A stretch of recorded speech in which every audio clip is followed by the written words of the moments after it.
You're listening to Winnipeg's Classic 107. My name is Simon Rusnak. The River City Sound a cappella chorus presents an afternoon of top 40 hits, barbershop style. To learn more, Les Creek from the ensemble has joined me in the studio. A very good morning to you, Les. And good morning to you, Simon. It's great to be here. Well, it's great to have you and to hear more about the River City Sound. I can't say that we've ever had you in the studio before, but it's an ensemble that's been around for a long time, right? We're in our 76th year.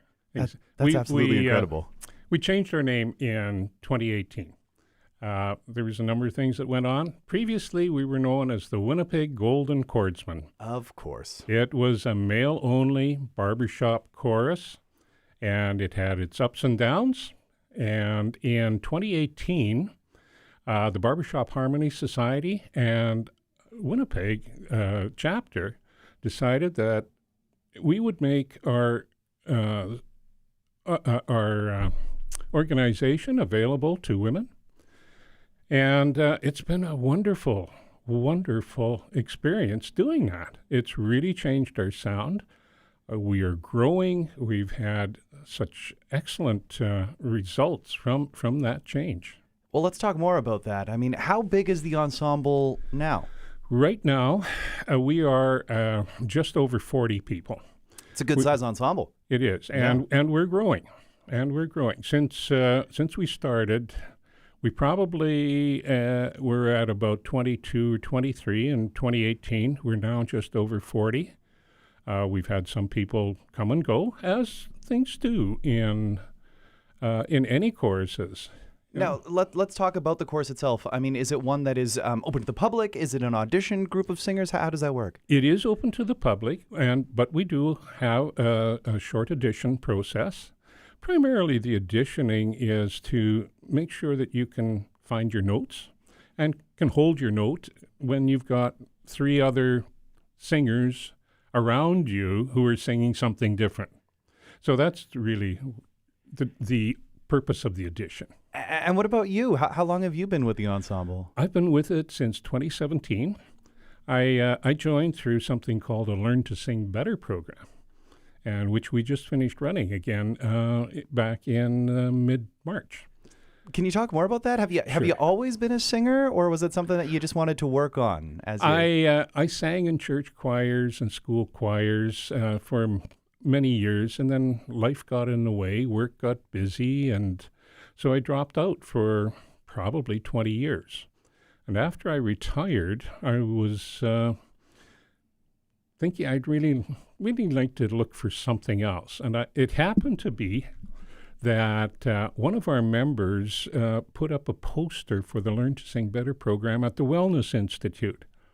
And I called up the fellow there, and on the poster it said barbershop. Well, in my mind at that time, barbershop was down by the old mill stream. So when I talked to the fellow who answered the phone, I said, if that's all you're singing, I'm not really interested. And he said, oh, no. We sing the Beatles. We sing the Beach Boys. We sing this. We sing that. And he tweaked my interest enough that I came out to a rehearsal. And then I came to the Learn to Sing program. And I've never left. Yeah, and you've been singing ever since. I've been singing ever since. Is that a common story in the River City Sound? Is it a lot of, I'm thinking of the age range of the choir. Is it a wide range? Is it a lot of, retirees? Is it a more experienced group of singers? It's varied. The experience level varies. We have people that have sung for a long time, still can't read music, okay? We have people that have music degrees, okay? So it's broad range. Yeah. And everybody's getting along really well with it. As far as age range, typically it's, I would say 50 and up. We would love to have younger people, but we also understand that for many of the younger people, they have families, they have work obligations, they have other things that they're involved in, and they may not be ready to commit to a weekly rehearsal and 2 or 3 hours a week at home learning music.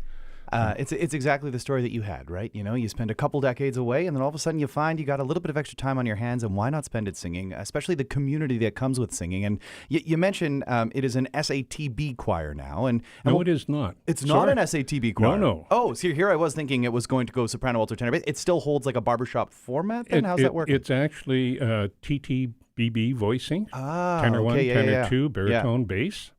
And we did not change that when the ladies joined us. Very fun. It was interesting for them to learn to sing in a different notation. But we have women singing baritone, lead or tenor 2, and tenor 1 as well. So you do keep the barbershop format then that way, right? Because it would be a TTBB typically. No, not necessarily. That doesn't make it barbershop. What really makes it barbershop tends to be the chord structure. Yeah. We use a lot of oddball chords like minor sevenths and minor ninths and things like that. So barbershop is more defined by very precise phrasing. We have to learn all our music. Nothing is, we don't have music in front of us. Mm-hmm. We have a lot of freedom to interpret. So those are some of the things. Anybody that's interested in finding out more about barbershop can look on the Barbershop Harmony Society web pages, and they have some very, very good explanations of what makes the true barbershop sound. Now, again, you can totally correct me if I'm wrong, because I'm learning so much of this conversation, Les, I got to say. But, you know, barbershop coming up through the American tradition, one of those distinctly American sounds, late 19th, early 20th centuries. But you don't limit yourself to that, right? Like that phone call you made saying, hey, are you just doing older barbershop stuff? But it's newer takes as well, right? Yeah. We don't, we sing very little of the old barbershop stuff. When we started looking at where our chorus was and where the membership numbers were going, we realized we had to appeal to the people that we wanted to sing to. And people my age and people younger than me, we grew up in the 60s and the 70s and the 80s. Why aren't we singing that music? And it's been a great thing to have happened, because so many of our newer members have come up and said, we love what you're singing. We love the music. Yeah, we love exactly the what Proclaimers. You want to hear. Yeah. So let's talk a little bit about this concert that's coming up this Saturday, May 11th, 2:30 p.m. A concert of top 40 hits. What kind of hits are we going to hear? You mentioned the Proclaimers. Are they on the program? I mentioned the Proclaimers. Yeah, very good. You're going to hear I'm Going to Be, 500 Miles. You're going to hear John Lennon's Imagine, George Harrison's Something, Sweet Caroline. What else are we going to sing? Stand By Me from Benny King. Yeah. We're going to sing Ed Sheeran's Perfect. Oh, so you're getting right into the, we're getting 21st into century. This stuff. For Christmas, our Christmas show, we'll be singing a Josh Groban piece.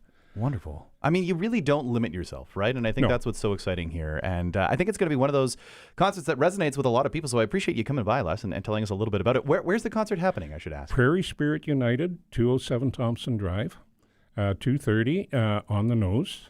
Come early. Tickets are available on Eventbrite or at the door. If it is at the door, we would ask that you bring cash or check. For that. We haven't progressed yet to online payment at the door. But we'll also make sure to get the links up on the website, classic107.com. Les, you've also been kind enough to give us a pair of tickets, so we'll have to give those away right after the interview. But thanks so much for being here today. Well, it's been great to speak with you, Simon, and thank you for the opportunity. We really do appreciate it. Well, we appreciate your singing. So, yes, thanks so much for doing this. You can see the River City Sound a cappella chorus this Saturday, May 11th, 2:30 p.m. at Prairie Spirit United Church.